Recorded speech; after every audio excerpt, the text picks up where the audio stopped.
What's going on, guys? Welcome to the video. So today I'm going to run you through another eFlip tutorial, and we're going to source some books to get some quality inventory so that we can send it into FBA and make good money. This is a perfect opportunity right here, right now to do so, because we're moving into the heart of Q4, right? After Black Friday, sales really start to skyrocket up until the end of Christmas and even still into January a little bit, depending on what you're selling. Now, that is true for books as well. And the great thing about sourcing books and then reselling books right now and sending them to FBA is you want to get your inventory in now, right before that, so it's sitting in FBA, ready to sell for you. Oh, and by the way, right after that comes spring textbook season. So even if, let's say hypothetically, you source something that was like higher rank, right, that had a good profit margin, right? That profit margin, you might be able to make it even if it's a high sales rank in, January or early February, because that is spring textbook season when a lot of people go back to school for college. And so sales really start to pick up even more during spring textbook season right after Q4. So this is literally the perfect time. There is no better time of year to source books and get them into FBA. So I'm going to run you through a tutorial on how to actually do this today. So eFlip is a software that I use to find book outliers. I've covered this many times on this channel. Highly recommend that you check it out. But the very first thing that I like to do when I log into eFlip is I'm trying to get, as many sales as potentially possible, because I'm going after maximum approval. Maximum approval is, essentially 2,000 sales in a 6-month period. Now, that's speculative. Nobody really knows. But I've heard many people say that if you can hit that number roughly, you can practically request to get ungated in a number of brands and a number of categories. And so that is my goal. I want to test it out and see for myself. So I'm always going after free books and very cheap books just to get sales, right? But I'm also sourcing very, high profit margin books to make money, right? I'm going after both of them. So the very first thing that I do is I'll sort. It starts like this right here when you have your ranks like down here roughly when you log into eFlip, okay? So what I usually like to do is I'll put the max rank all the way up just to see if there's any cheap books, and I'll hit search. And as you can see here, there's a book for 10 cents right here. So you're literally, if I click on this, you're literally getting this book for 10 cents to your door, and then you can obviously resell it. So it's basically a free book that you can then resell, and that's another sale, right? So then I only need, 5,999 sales in a 6-month period and not 6,000, right? So that's just my overall thought process there. This is a great way to kind of source free and cheap books using eFlip. Now, there's a number of other ways to source free books. You can go to Craigslist and pick up free inventory. I've done it on LetGo. I've done it on OfferUp, and, practically, I think I gotten like 2,000 books. Maybe I'll flash a couple of those pictures up on the screen if I can find them. So it's easy ways to source cheap inventory, although keep in mind, the majority of those books you won't make a lot of money on. You're just looking for the sales. Now, don't get me wrong. There's the occasional book in there that does sell for like 50 or like $100, or like, there's a good amount of them that sell for like 10 and 20, and then you're still making money.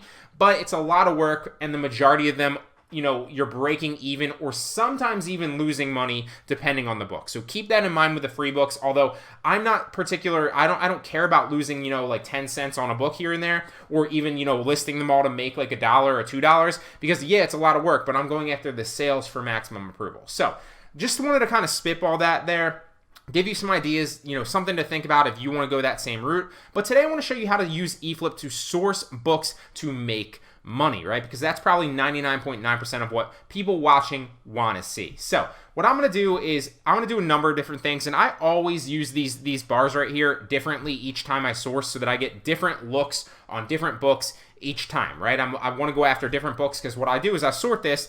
Usually I do it on like Sunday when I'm watching football. I'll literally pop Red Zone on and I'll go through eFlip and I'll sort through like a couple hundred books, and maybe I'll end up buying like 20 to 50 depending on how many good books I'm offering. Now, when I say these numbers and I'm like, oh, I usually source 20 books, or I usually source 20 products, guys, that is if there are that many good products or that many good books, okay? So don't just go out and source that number because I said that that's what I source. That is assuming the fact that I found 20 good offers, right? Or 50 good offers. I'm not just sourcing to source. I'm only sourcing profitable books that I know are going to sell, okay? And same thing with any other form of arbitrage. You're not just going after the numbers. Your goal is to make money, right? So what I'm going to do is I'm going to raise this up to like 2000, and we'll go to 2010. Because I want more relevant books that are still in use, right? So we'll drop the max rank all the way down to like, we'll go like like we'll go $399.99, and we'll also go $399.99 here. Because books, my usual rule of thumb for most categories is 100,000, but because we're moving into the heart of Q4, what is a 399,000 rank? Well, first and foremost, books sell a lot more, so like something that's 500,000 in books might actually be selling, whereas something that's 500,000 in a different category might be selling literally zero and have never sold before, right? So it's different. Books have a higher sales velocity. Usually, do your product research. Each book is different, okay? But generally speaking, you can sell a book that has a higher bestseller rank because it does have sales. And I'm sourcing these a little bit higher right here because I know firsthand that that bestseller rank is going to drop a little bit as we move into the heart of Q4 and into textbook season. So I'm looking for good opportunities to, source good inventory right now that I can then make money off of in the future. Now, I'm also going to pull up my spreadsheet right here, because I do have a few spreadsheets that I kind of do. And what I like to do is I'll keep track of when I purchased it, how much I purchased it for, all sorts of stuff. When it loads, I'll show you here in a second. All right, so the plan was to show you one of my book spreadsheets that I use to kind of track all this stuff that I buy. But for whatever reason, something is going on with my computer. So not only can I not see my Excel sometimes, but right here, if you kind of look into my OBS, usually you can't. So this is the software that I'm using to record. I literally always use. I have other paid ones, but I still find that this is the easiest and the best to use. So the reason I'm telling you this is something's going on clearly because I can't see any text. There's usually text here that shows like my video, my audio, and then this is like the record button, and I just know that. So something is clearly going on with my computer. I need to reboot it. But we're just going to power through this. We're going to laugh. Team PC, I guess. What are you going to do about it? So I want to show you enough about that. It's just a little funny. I wanted to be a little bit transparent because it was driving me nuts when I was going to flash forward to it. But then I was just like, you know what? The hell with it. I'm just going to move forward because you're here for the books. So $399 max rank, right? So max new offers. I'm not going to change this. Sometimes I do. Sometimes I don't. Usually I do, but I'm just going to keep it that way today. Max trade-in values, no limit. Minimum trade-in value will go like $2, okay? We'll start low. So what I like to do is I like to start really, really broad, right? And if there's a number of searches, then I'll slowly kind of make it specific and I'll hone it in and then I'll sort through, right? But for the sake of just showing you today, I'm going to start really broad and then obviously you'd hit search, right? And if it comes up with a number of different things and you're sorting through some books and maybe you sort like through 10 or 20 and you're not finding a good one, right, then you want to go back and make your searches more specific. So then maybe you'd come up and you'd make this like $2.50, right? Or maybe you make this like $4, right? And that's my approach, but you can approach it however you want. That's just what works for me, okay? So maximum Amazon price, I'm not going to set a max, but minimum Amazon price for a new book, because like I said, you can sort. I've said this a million times, and I have countless tutorials on this channel. If you want to check out the other eFlip tutorials, link down in the bottom of the description. I'll also drop a card up in the right-hand corner right now. So we'll go minimum Amazon price. We'll go like $12. We'll also go minimum new price $12, and we'll go minimum used price. We'll go $3. And we'll hit search and we'll see what pops up. Now, like I said, I like to keep it very, very broad initially. You can see countless tutorials in that playlist of me sourcing through different, different parameters here on these actual checklists. But I'm going to keep it really, really broad real fast, and then we'll make it more specific as we go. So right off the bat, and this is not always the case, but this is what I use to kind of decipher what might be a good book buy and what might not be. So I look for the discrepancy in used versus new, right? Now that is not always an indicator, but it is a good indication of something that might be a good potential profit margin. So we'll pull up let's go through the first one real fast. So Transforming Healthcare, Virginia Mason. And one thing I do like about eFlip as well is if you click one of the books, it'll go gray, right? So then it'll not only show you green, which one you've clicked last and which one you're focused on, but it'll also show you which ones you haven't clicked and which ones you have. So this one's gray, obviously, and if I click down on something else, you'd see that. And the rest of them are still green because I haven't clicked and checked out those books yet. So the very first thing I want to do, right, is I want to see, all right, is it a good opportunity to buy it used potentially, and is it a good opportunity to buy it new? So there's two different things there, right? So the cheapest book right here is used good, and we have a few of them right here at like $6, right up over $6. So then I want to see what the buy box price is, because with books, there's usually a buy box for new and a buy box for used, okay? So the buy box new, there's not really an opportunity there to make a good book, because even if we sell it at $11.49, it's going to cost us more in Amazon fees and shipping in, usually. Let's see if AMZ Scout Calculator works. Of course, it was working earlier. Let's pull up the FBA calculator. A lot going wrong in this tutorial, but we're going to power through it. That's what entrepreneurs do. So what we're going to do here is we're going to come down and we'll take the ASIN or the ISBN for books, right? And we're going to paste that in. Now we want to select one that has the product details in there because we're really just focused on the weight and the size of the book to get a good indicator of whether or not it'll be profitable based on historical fees that Amazon charges for that type of product, right? So our price, and I'm going to show you that this is not profitable buying it, selling used, is about $11.50, right? So we'll say $11.49. Shipping into Amazon, we'll say 50 cents, even though it'll probably be a little bit cheaper because I ship in a bunch of books at once or a bunch of products at once. I never ship one-off books or even like a couple books at once. And the cost of our product, I think, was like $6, right? So just off the bat, we'll show you how unprofitable this is. Net margin of negative $3.35. So clearly there's not an opportunity to buy this used on Amazon, right? And then ship it into FBA to get the buy box and resell it as used. Although you can do that from time to time, right? So another way that you can check used that I do from time to time, but not always, is I'll come into bookfinder right here, and that's going to run the used on the right and the new offers on the left, right? What the heck? Excel's freaking out. So the cheapest that you can get this book used, and make sure always that you're not going after teacher, the instructor edition or the international edition. It must be the same edition that is listed on the product detail page. So no international editions, no instructor editions. Just make sure that you read the description. Just cross that off your checklist of everything that you're checking out when you're buying and sourcing a good book. So this is on Biblio for $3.88, but I'm pretty sure that still would be a bad profit margin. If we put $3.88 in there, it's probably still going to be negative. Yeah, negative $1. So not a good opportunity to buy this book anywhere used and then resell it, right? But can we buy it new? Is there a good opportunity new? So the new buy box here is $38.12, right? So we want to come back and we want to see, okay, if we buy this on eBay for $25, would it be profitable, right? So if we change these numbers right here to 30, we'll go 38 just roughly, and we'll go, the buy box price was 25, or the price on eBay was 25. Is it a profitable product? And it is, but barely at 18 cents. So that's still not a good product, okay? And I practically knew that going in because the discrepancy there isn't that great. And I would probably want to go after and look at other and kind of hone down my searches. But for the sake of showing you examples here of why they might be bad or why they might not be good books to source or why they might be, I'm going to keep it broad and show you, right? So now I'm also looking for discrepancies, and this might end up being a good book, but the discrepancy right here in used and new prices, as you can see in these things, is not even close to some of these other ones, right? So I'm not going to waste my time. I'm going to check the other ones first. So I might check this one because that's a $22 discrepancy. I might check this one because that's almost a $40 discrepancy, if not a little bit more. And same thing with this one, right? So the 78. So let's pull up getting to know whatever that is real fast, and we'll check that out.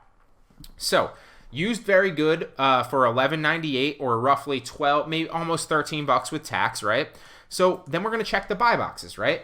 So the used buy box right here is $29.75, okay? And they have a used good, and we're going to buy a used very good, so a better condition for maybe like $13. So let's take this product ASIN or ISBN. I always say ASIN, but books are ISBN. It's the same thing. It's just the book version of the ASIN, right? So we're going to try another product, and we're going to paste that into the FBA calculator to see if it's profitable. Shipping to Amazon will estimate 50 cents, even though that's a bit high, but I like to be a little bit more conservative just to adjust for any potential pricing discrepancies or changes. I just like to be a little bit more conservative. Our item price, so the item price is $29.75, right? That's the buy box price. And we might even be able to sell it a little bit higher because my metrics are good, my seller metrics are good, and we're going to have a very good book versus a good book, right? So the better, condition and better seller metrics means you can probably sell it a little bit higher price, but I don't like to bank on that. That's something I'll test when I get into inventory, right? I want to make sure that it's profitable for sure ahead of time. So we have all those numbers. What are we going to source it for, right? We'll estimate a little bit over, right? So about $12 plus 72, so we'll estimate about $13. So is that profitable if we source that? And it is, but it's only profitable for about $4. So then you have to ask yourself, is this something you'd want to go after? Now, this is something I'd probably go after, right? Because I have a little bit more capital to throw at books, and I'm more interested in sales, right? Because like I told you before, yeah, I want to make money, and making money is my #1 priority on these books, but I'll also buy cheap books, and I'll also buy, books like this with lower profit margins just to get the sale for me. because I know full-heartedly that I'm also going after maximum approval and I need to hit 6,000 sales in a 6-month period, right? So not the best opportunity to buy a used book. I'm going to keep that one on the side. But you can still buy it and it is still profitable, and you end up making maybe like $3 or $4 depending on that. So if we put the real numbers in here, let's say hypothetically I sold this at like 32, right? Because I could get the buy box at a little bit higher of a price. Now, that's not something that I'd bank on, and that's not something that is 100% sure. I very well might not be able to. But let's just see the numbers. So let's assume if we put the real numbers in here at like $12.78, which I think it was roughly with the tax, right? And I assume that I could sell it a little bit higher. Well, then that changes the game a little bit, because then you're buying the product for about $12.78 and you're getting like a 50% profit margin, right? So I always like to take a conservative estimate with a calculator, but that's just the way that I approach it, okay? So let's see if this is a good opportunity to buy it new. And keep in mind, too, that I wouldn't just buy this one. I'd probably buy this one, and I'd probably buy this one. And then I wouldn't buy the acceptable one. But those are roughly the same price, and I'd get 3 pieces of inventory there. And then I would obviously put them in my spreadsheet. But because my spreadsheet isn't working right now, we're not going to do that, okay? So I'm going to reboot my computer, and then I'm going to come back and buy this book. And maybe I'll buy all 3 if they're still there, right? So let's run through a couple of other examples here. But before we do that, I want to see if it's a good opportunity to buy it new, right? So new buy box is sold by Amazon.com, but that doesn't usually scare me away, because believe it or not, Amazon will share the buy box with you if you price it the same as them. They will share the buy box with you. Granted, they'll take more of the sales probably, but they do share the buy box with you, assuming you have good seller metrics and you match their price and you're not racing to the bottom with them, right? So don't ever, get in a racing battle, especially with books. Always just match the buy box, whether you're selling against Amazon or another seller. It doesn't really matter. So the new buy box is $84.33. So what we want to do then is we want to come back to this, and we're going to come to the bookfinder to see if maybe there's a better opportunity to buy this used, so for cheaper than whatever that was, $13, or maybe there's a better opportunity to buy it new and then ship it into FBA, okay? So right here, $11, that might be something I want to look into as well. So I can get this used on eBay, which is cheaper than $13, right? So it's cheaper than the detail page right here. And I might end up sourcing this, so that might be a $4, right? Unless there's shipping here, but I haven't checked that. So that's something that I would check, obviously, but I don't want to waste your time. So that might be another used book that I'll buy. So I'm buying 4 of those, and then my profit margin might be, $16 after buying all those, and I have $4 or 4 sales as well, okay? So those aren't ideal. You guys probably are looking for better profit margins. Let's see if we can find one really fast. So 51.19, probably not a good profit margin. There's probably not much to be made there, but we'll take it into the FBA calculator and I'll show you. So we'll say $52 to round up, and we'll say the item price is 83 to round down because there's 83 something. Then what is our profit margin? Okay, so the profit margin is $10, not bad, but then you have to ask yourself, do you really want to spend $52 to make $10? Most of you probably don't want to, although you can. This is profitable to buy new, but you just got to ask yourself that question. So I'm not going to do that because I know that there's so many other better books out there to do that. And the reason I would do this for used is because they'll probably sell pretty quickly, and I'm not spending $50 per each book to do it. I'm only spending $10, right? So it's $40 instead of $200. So let's find a better example right here. $63.98, discrepancy is $12.53. Let's see if this is a good one. So the opportunity here is to buy this for like maybe $12. I don't even know what that adds up to, but let's see if the buy box prices are something that we can make money off of. So used buy box price actually is $36.89, and it's used good. So this might actually be a good opportunity, although this is used acceptable conditions, so keep that in mind.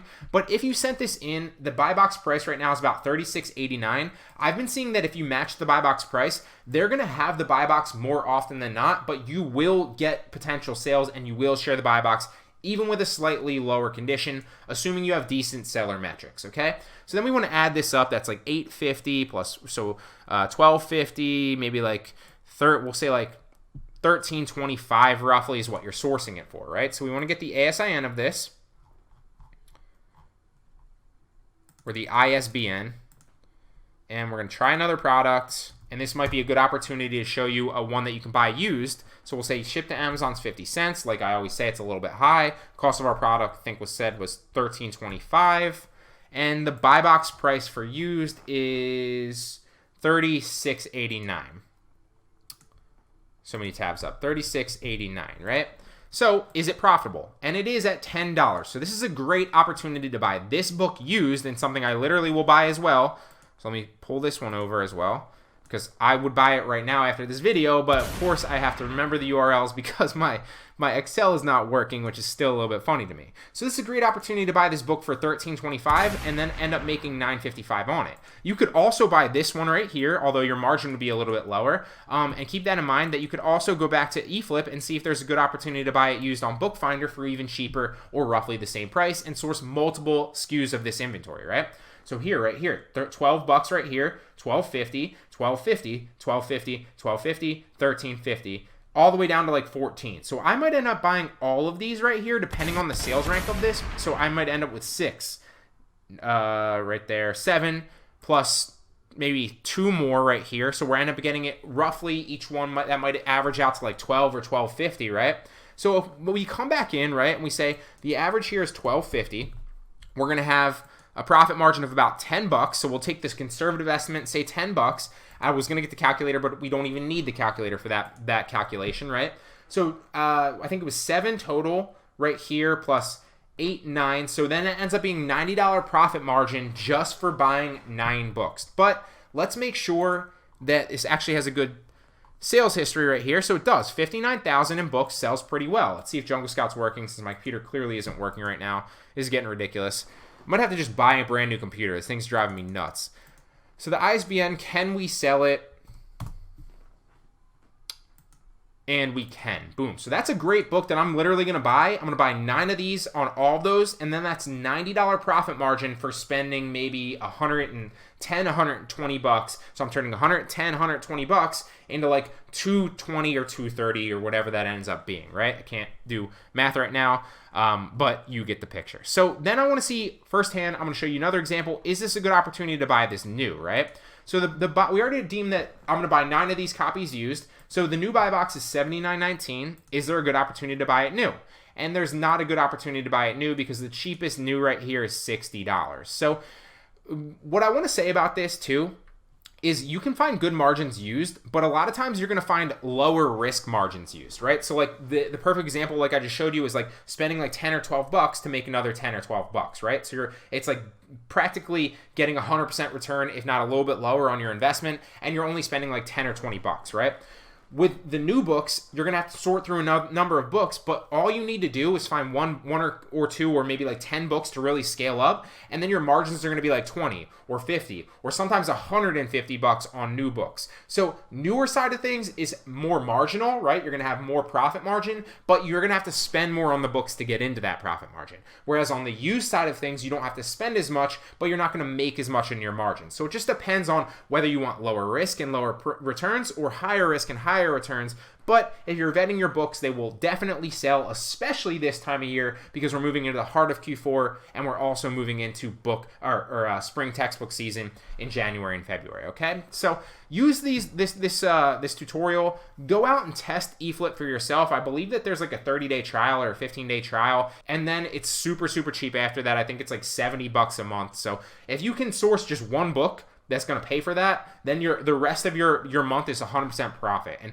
this is something I do every single week. Like I said, I like to do it on Sundays, but every once in a while, if I have some extra time, I'll sort through on a weekday as well. Great way to find good books that you can then buy on other marketplaces or on Amazon for you as used, and then ship them into FBA to make more money. So hope you guys like this tutorial. Check out some of the other tutorials in my book reselling playlist if you want to see examples of my spreadsheet that is not here right now, and examples of me actually using the Jungle Scout software and the AMZ Product Scout calculator as well. So I'm going to end this. I got to reboot my computer and then I'm going to buy these used books, but I really hope that you got value out of this video.